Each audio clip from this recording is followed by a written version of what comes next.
Aujourd'hui, on vous présente le labyrinthe 3 en 1. Ici, c'est vous qui choisissez le type de jeu. Vous préférez jouer de manière stratégique contre un de vos adversaires? Alors choisissez le rota. Vous préférez au contraire travailler de manière collaborative, en team building? Alors choisissez le labyrinthe coopératif. Enfin, si vous préférez jouer de manière plus individuelle, choisissez le tir sur cible. En plus de ça, ce jeu est très intergénérationnel puisque nous le conseillons de 8 à 78 ans, qui laisse entrevoir de belles connexions intergénérationnelles.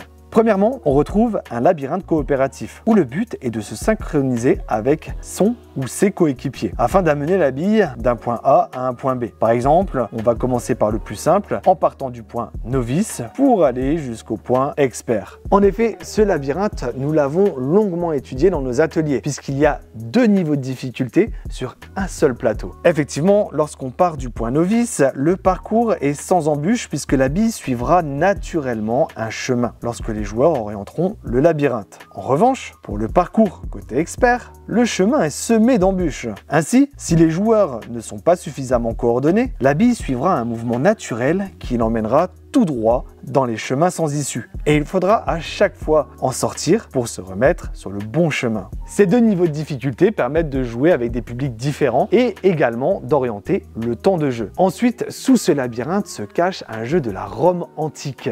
Un espèce de morpion, mais avec beaucoup plus de stratégie, ce qui le rend beaucoup plus intéressant. En effet, ici, on doit tenter de faire un alignement de 3 pions, soit en diagonale, soit en périphérie du disque.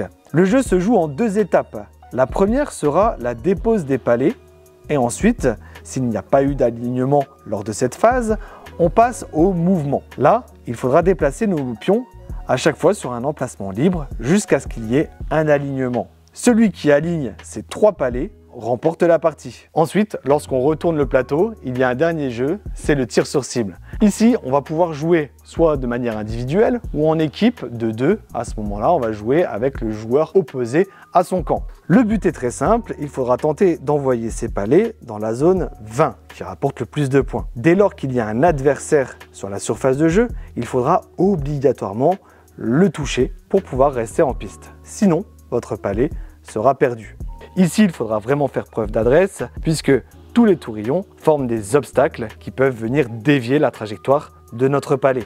Nous avons conçu ce jeu pour qu'il soit robuste. Ainsi, tout ce qui est cadre et aménagement intérieur sont fabriqués en chaîne. Les surfaces de jeu sont quant à elles en médium haute densité, ce qui les rend très résistantes au choc. C'est donc un jeu qui pourra être utilisé par des professionnels de l'événementiel, des ludothèques et des associations. Et si vous êtes un particulier, ce jeu traversera les époques et connaîtra à minima les 5 prochaines générations de la famille. L'autre avantage de ce jeu est qu'il n'y a pas besoin de pièces détachées au-delà des accessoires. Effectivement, pour passer d'un jeu à l'autre, il suffit de le retourner. Ça peut paraître être un détail, mais ça a son importance puisque ça évite la perte d'accessoires et au moins votre jeu sera toujours utilisable. Bien plus qu'un simple jeu en bois, ce jeu offre 3 variantes très complètes avec des dynamiques de jeu très différentes les unes des autres. Vous retrouverez ce modèle sur notre site internet www.lamaisondubière.com. D'ici là, je vous souhaite d'excellents moments ludiques et je vous dis à très bientôt pour de nouvelles découvertes.